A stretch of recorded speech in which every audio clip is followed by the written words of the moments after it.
بسم الله والصلاة والسلام على رسول الله أما بعد فأعوذ بالله من الشيطان الرجيم بسم الله الرحمن الرحيم قال الإمام الحافظ الحجة أبو الحسين مسلم بن الحجاج بن مسلم القشيري النسابوري رحمه الله بسم الله الرحمن الرحيم الحمد لله رب العالمين والعاقبة للمتقين وصلی اللہ علی محمد خاتم النبیین وعلی جمیع الانبیاء والمرسلین۔ امام مسلم رحمہ اللہ نے اپنی کتاب کی ابتدا بسم اللہ سے کی ہے، اور یہ اصلاً کتاب اللہ کے اتباع کرتے ہوئے کہ اللہ تعالیٰ نے اپنے کلام کو بسم اللہ سے شروع کیے ہے۔ اس طریقے سے عثمان رضی اللہ عنہ انہوں نے جب مصاحف لکھے اور اس میں ایک مصحف مدینے میں جو رکھا اس کا نام الامام تھا، اس کو بھی بسم اللہ سے شروع کیا۔ اسی طرح رسول صلی اللہ علیہ وسلم کی اتباع کرتے ہوئے کہ آپ صلی اللہ علیہ وسلم نے جب بادشاہوں کو خطوط لکھے، ہرقل کو آپ نے خط لکھا، صلح حدیبیہ کے موقع پر جو خط لکھا گیا ان میں بھی بسم اللہ سے شروع کیا گیا۔ بسم اللہ کے بارے میں جو روایات ہیں عام طور پر مفسرین اور علماء ذکر کرتے ہیں، اور یہ حدیث لوگوں کے ہاں مشہور ہے لیکن محدثین کی اصطلاح میں یہ مشہور نہیں ہے، اس کو مشہور علی السنۃ الناس کہتے ہیں۔ اور وہ حدیث یہ ہے کہ کل امر ذی بال لا یبدأ فیہ ببسم اللہ الرحمن الرحیم فہو ابتر، کہ ہر وہ کام کہ جو عظمت والا کام ہو، ہر وہ کام کہ جو اہمیت والا کام ہو اور اسے بسم اللہ سے شروع نہ کیا جائے تو وہ کام خیر اور برکت سے خالی ہوتا ہے۔ ابتر کا معنی اقطاع کے معنی میں ہے، یا بعض روایت میں اجزم کا لفظ ہے، تو ابتر ہے، اجزم ہے، یہ اقطاع ہے، معنی جو ہے ان کے قریب قریب ہے۔ ایک اور روایت میں لا یبدأ بالحمد للہ فہو اقطاع، اور ایک روایت میں ہے لا یبدأ فیہ بذکر اللہ۔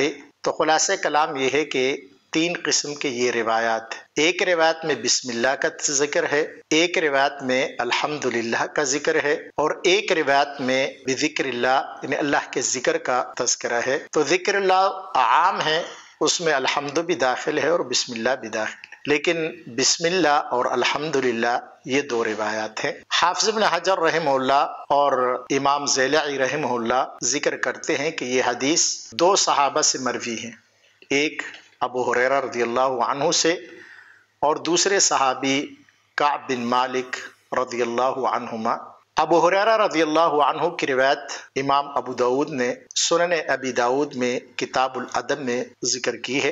امام نسائی رحمہ اللہ انہوں نے اپنی کتاب الیوم واللیلہ میں ذکر کی ہے۔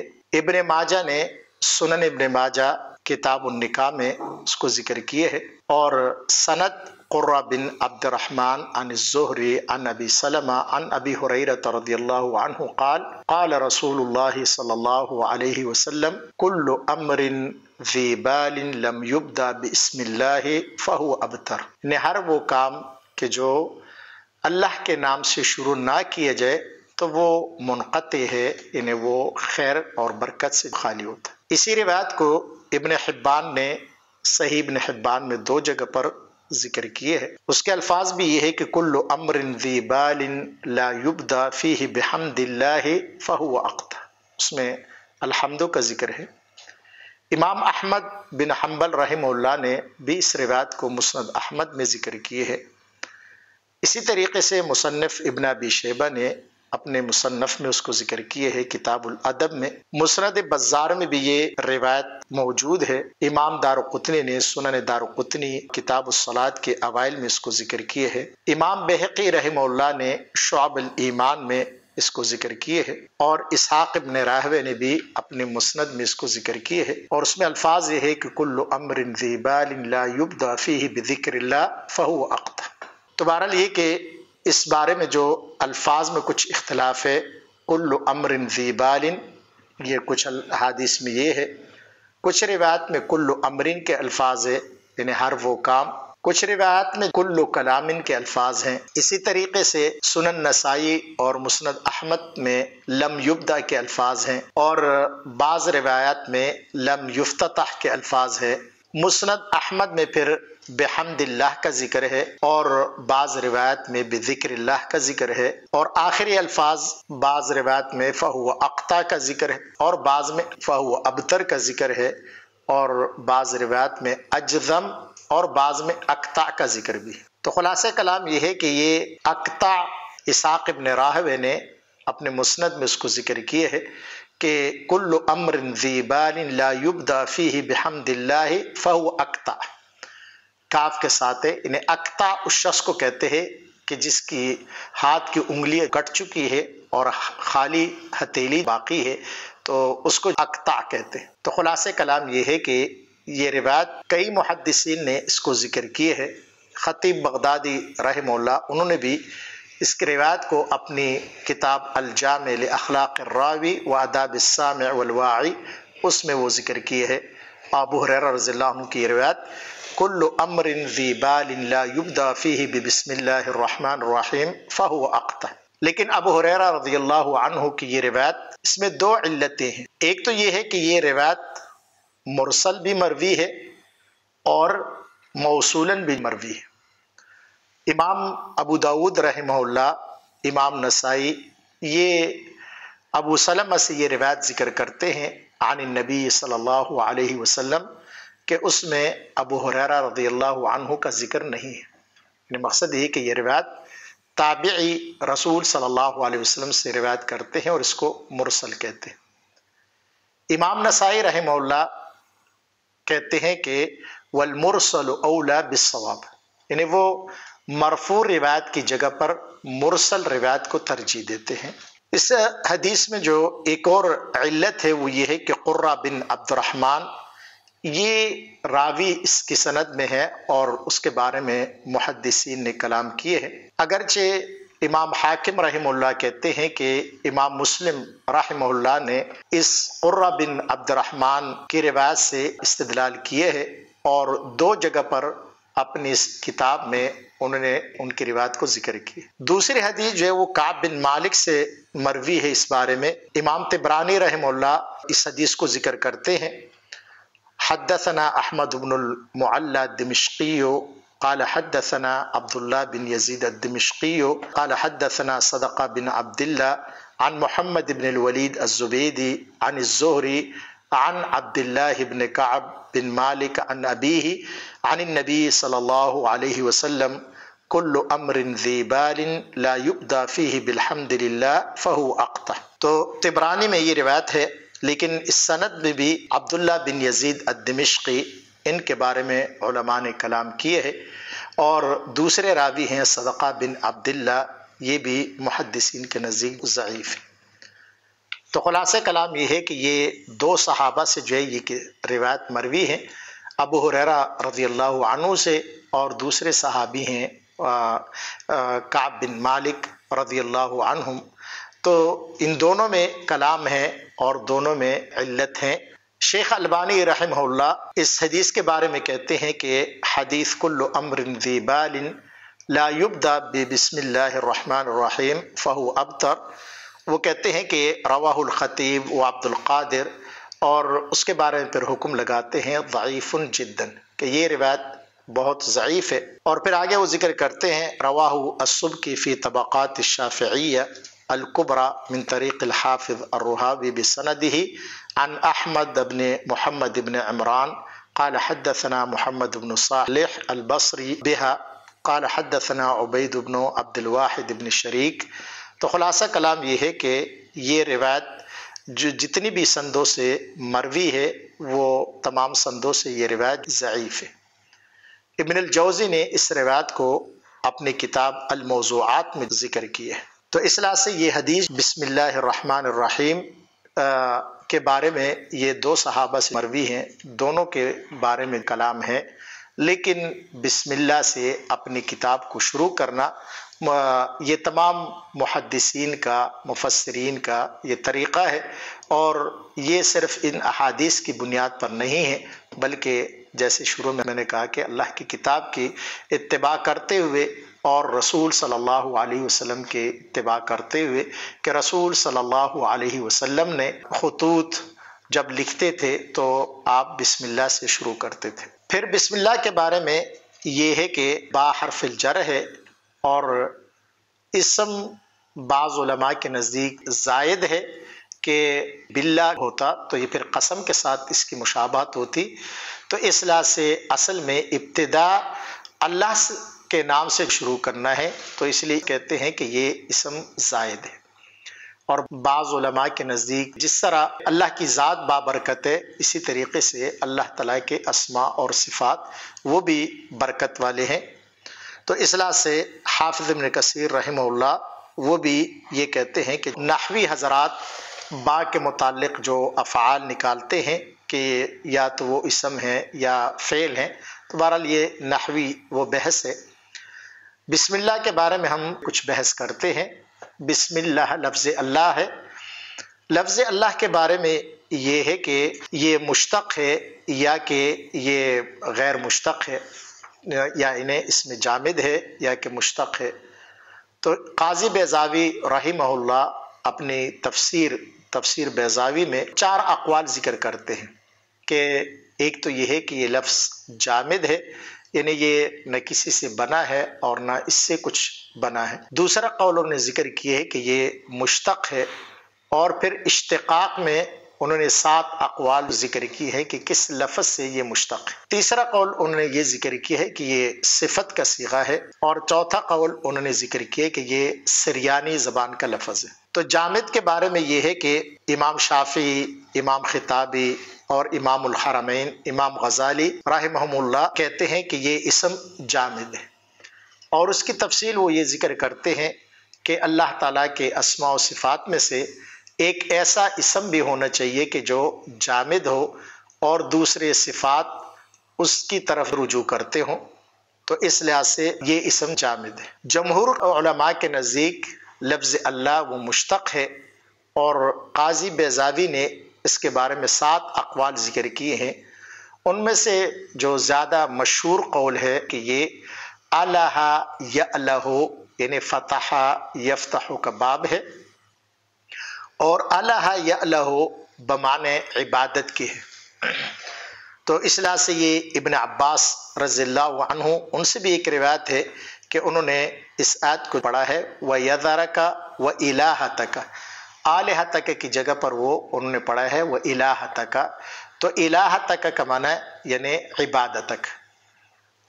اور بعض علماء نے سورۃ انعام کی اس آیت سے بھی استدلال کیے ہے کہ وَهُوَ اللَّهُ فِي السَّمَاوَاتِ وَفِي الْأَرْضِ، یعنی اللہ وہی معبود ہے، وَهُوَ اللَّهُ یعنی وہی اللہ معبود ہے، اللہ بمانے معبود کے۔ سورۃ زخرف میں بھی اللہ تعالیٰ نے ذکر کیا کہ وَهُوَ الَّذِي فِي السَّمَاءِ إِلَٰهٌ وَفِي الْأَرْضِ إِلَٰهٌ، یعنی زمین میں بھی وہی معبود ہے اور آسمانوں میں بھی وہی معبود ہے۔ تو اس بارے میں زیادہ راجح قول ہے کہ یہ الہ یالہ فتح یفتح سے ماخوذ ہے بمعنی عبادت کے۔ تو اللہ کا معنی یہ ہے کہ معبود، جب ہم پڑھتے ہیں لا الہ الا اللہ تو ہم لا الہ کا معنی بھی یہی کرتے کہ لا معبود بحق الا اللہ۔ دوسرا قول اس میں یہ ہے کہ یہ والہ سے ماخوذ ہے، یہ پھر والہ یالہ علم یعلم کے باب سے ہوگا، اور والہ یالہ حیرانگی کو کہتے ہیں، اور جب کوئی بندہ صحرا میں ہو اور جنگل میں ہو، حیران ہو، پریشان ہو، تو اس کی توجیہ پھر علماء یہ ذکر کرتے ہیں کہ اللہ تعالیٰ کی ذات کے بارے میں، حقیقت کے بارے میں بھی تمام مخلوقات حیران ہیں، اللہ تعالیٰ کی حقیقت کو کوئی نہیں جان سکتا۔ یا ضحاک ذکر کرتے ہیں کہ یہ تاللہ سے لیا گیا ہے۔ تاللہ یا تاللہ کا معنی یہ ہے کہ مصیبت کے وقت اور سختی کے وقت اللہ تک کی طرف لوگ رجوع کرتے ہیں۔ بعض علماء نے یہ ذکر کیا کہ یہ ارتفاع سے مشتق ہے، کہ عرب لوگ ہر اونچی جگہ کو لاہن سے تعبیر کرتے ہیں۔ تو خلاصہ یہ ہے کہ راجح قول ابن عباس رضی اللہ عنہ کے نزدیک، دیگر جمہور فقہاء علماء کے نزدیک الہ یا الہ سے مشتق ہے، یعنی بمعنی عبادت کے۔ حافظ ابن قیم رحمہ اللہ بھی اس کو ترجیح دیتے ہیں کہ یہ اسم جامد نہیں ہے بلکہ یہ مشتق ہے۔ بسم اللہ کے بعد الرحمن الرحیم، یہ دونوں اسم ہیں، اور الرحمن الرحیم یہ رحمت سے مشتق ہے، اور علی وجہ المبالغہ ہے، پھر رحمان میں زیادہ مبالغہ ہے رحیم کی بنسبت۔ تو ان دونوں میں بعض علماء نے فرق کیے ہے کہ رحمان اور رحیم میں کیا فرق ہے۔ تو بعض علماء نے کہا ہے کہ رحمان دنیا کے اعتبار سے ہے اور رحیم آخرت کے اعتبار سے، یعنی دنیا میں اللہ تعالیٰ کی رحمت عام ہے، کافر پر بھی اللہ تعالیٰ کی رحمت ہے اور مومن کے اوپر بھی وہ رحمت ہے کرتے ہیں، لیکن آخرت میں صرف ایمان والوں کے اوپر اللہ کی رحمت ہوگی، کافروں کے اوپر نہیں۔ وَكَانَ بِالْمُؤْمِنِينَ رَحِيمًا۔ لیکن یہ قول اس لیے ضعیف ہے کہ بعض روایات میں ہے رحمان الدنیا والآخرت ورحیمہما، کہ اللہ تعالیٰ دنیا اور آخرت میں بھی رحمان ہے اور رحیم بھی ہے۔ ضحاک کے قول ہے کہ وہ رحمان کا تعلق آسمان والوں کے ساتھ ہے اور رحیم کا تعلق دنیا والوں کے ساتھ ہے۔ ضحاک اصل میں ایک نقطے کی طرف اشارہ کرتے ہیں کہ آسمانوں میں اللہ تعالیٰ کی کوئی نافرمانی کرنے والا نہیں ہے، فرشتے ہیں جو ہمیشہ اللہ تعالیٰ کی عبادت کرتے ہیں، تو اس لحاظ سے اللہ تعالیٰ اس اعتبار سے رحمان ہے کہ رحمت اللہ تعالیٰ کی زیادہ ہے، اور دنیا کے اعتبار سے وہ رحیم ہے کہ دنیا میں کافر بھی ہیں، کبھی اللہ تعالیٰ ان پر عذاب بھی نازل کرتے ہیں، تو دنیا کے اعتبار سے وہ رحیم ہے۔ ان میں اور بھی علماء نے فرق بیان کی ہیں، لیکن تفسیر قاسمی انہوں نے ایک بہترین فرق بیان کی ہے کہ جو عربیت کے بھی موافق ہیں اور وہ فرق بھی مناسب فرق ہے۔ رحمان اصل میں فعلان کے وزن پر ہے، اور اس وزن پر جو اسماء آتے ہیں اس میں اصل میں تجدد پایا جاتا ہے، وہ اسماء کثرت کے ساتھ انہیں وہ چیزیں واقع ہوتی ہیں لیکن کچھ وقت کے لیے ہوتی ہیں۔ مثال کے طور پر عطشان ہم لے لیں، جوعان ہم لیتے ہیں، تو عطشان کا معنی پیاسا، اب انسان ہمیشہ پیاسا نہیں رہتا بلکہ پانی پی کر اس کی پیاس ختم ہو جاتی ہے۔ اسی طرح جوعان بھوکے کو کہتے ہیں، تو کوئی بھی ذی روح چیز ہمیشہ بھوکی نہیں رہ سکتی، تو جوعان ہے، عطشان ہے، غضبان ہے۔ اسی طرح رحمان بھی اس میں اشارہ ہے اللہ تعالیٰ کی رحمت کی طرف، کہ وہ اللہ کی رحمت کی کثرت کی طرف اشارہ ہے۔ جس طرح انسان کو بار بار بھوک لگتی ہے، بار بار جو ہے وہ پیاس لگتی ہے، تو یہ عمل ایک مرتبہ نہیں ہوتا بلکہ بار بار کثرت کے ساتھ واقع ہوتا ہے۔ تو رحمان میں اللہ تعالیٰ کی رحمت کی طرف اشارہ ہے کہ اللہ کی رحمت ایک بار نہیں ہوتی بلکہ بار بار ہوتی ہے، کثرت رحمت کی طرف اشارہ ہے۔ اور رحیم فعیل کے وزن پر ہے، تو فعیل کے وزن پر جو اسماء آتے ہیں ان میں دوام اور ہمیشگی اس میں پائی جاتی۔ مثال کے طور پر قدیر ہے، کریم ہے، تو کریم شرافت کو کہتے ہیں، عزت کو کہتے ہیں، تو قدیر قدرت کو کہتے ہیں۔ یہ ایسے صفات ہیں کہ جو وقتی طور پر نہیں ہوتے بلکہ دوام کے ساتھ ہوتے ہیں، ہمیشہ ہوتے ہیں۔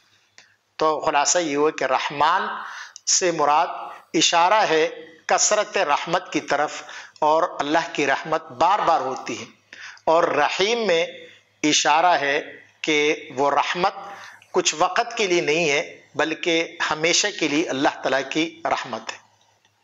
پھر رحمان اور رحیم اللہ تعالیٰ کے حقیقی صفات ہیں، اس لیے بعض علماء یا مفسرین نے جو اس کی تعویل کی ہے کہ رحمان اس کا معنی ہے رقت القلب، کہ دل کا نرم پڑ جانا، اور اللہ تعالیٰ کے لیے اگر ہم رحمت کو ثابت کریں گے تو باعتبار غایات یعنی باعتبار نتیجے کے ثابت کریں گے۔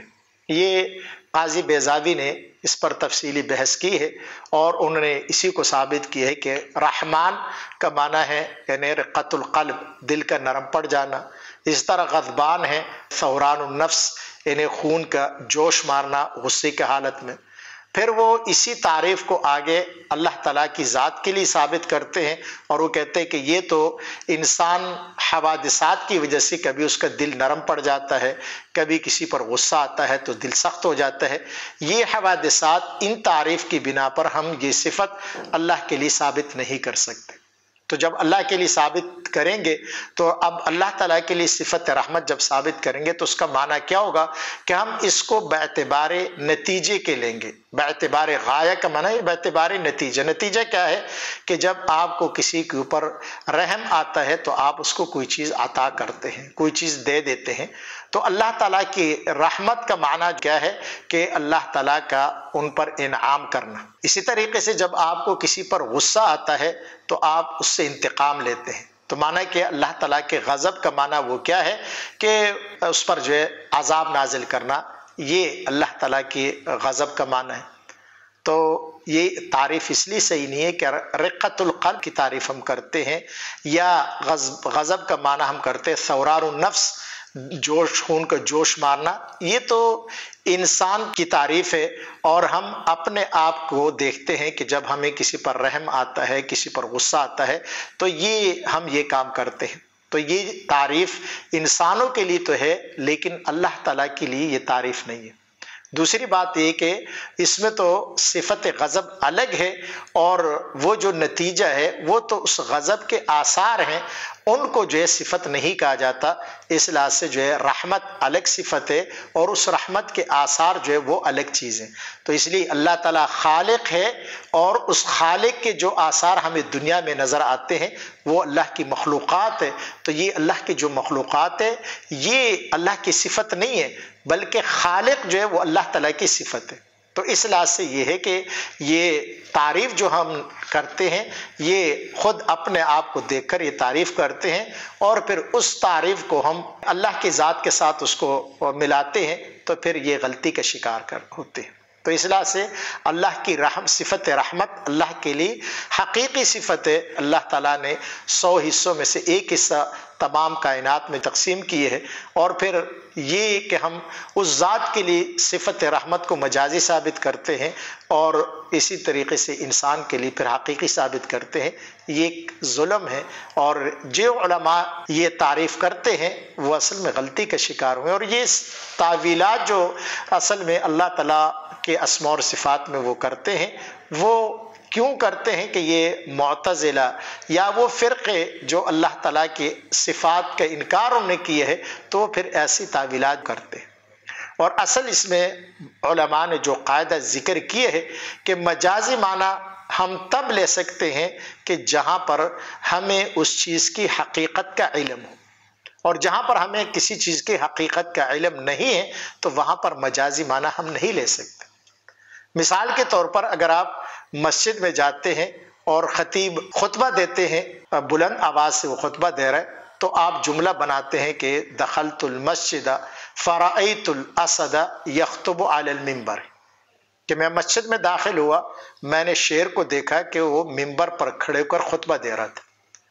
اب یہاں پر اسد کا لفظ ہر عقل مند آدمی یہ سمجھتا ہے کہ اسد سے وہ حقیقی شیر جو جنگل میں گھومتا پھرتا ہے اور درندہ ہے وہ مراد نہیں ہے.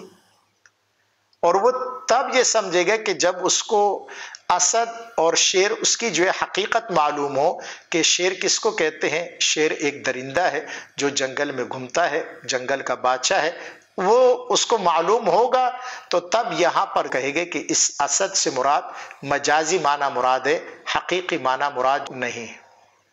کیونکہ شیر نہ مسجد میں آتا ہے، نہ وہ خطبہ دے سکتا ہے، نہ منبر پر کھڑا ہو سکتا. لیکن اگر کسی کو شیر کے بارے میں کوئی معلومات نہ ہو، اس نے شیر کو دیکھا نہیں ہے، کسی ایسے بچے سے آپ یہ جملہ کہتے ہیں کہ جس نے شیر کو نہیں دیکھا، شیر کی حقیقت سے جو ہے وہ جاہل ہے، تو وہ کیا کرے گا؟ وہ اسد کو اپنے حقیقی معنی پہ وہ لے گا، مجازی پر نہیں لے سکتا. تو اس لحاظ سے یہاں پر جب اللہ تعالیٰ کی اسماء اور صفات ہے وہ ہمیں ان کی حقیقت کا علم نہیں ہے. جب حقیقت کا علم نہیں تو وہاں پر ہم مجازی معنی لے بھی نہیں سکتے. جیسے یہ مثال میں نے دی ہے کہ یہاں پر ہر لغت سمجھنے والا، ہر عربی زبان کو سمجھنے والا جو اسد کے لفظ سے واقف ہے وہ یہ سمجھے گا کہ اس جملے میں اسد کا لفظ حقیقی معنی میں مستعمل نہیں ہے بلکہ یہ مجازی معنی میں مستعمل ہے.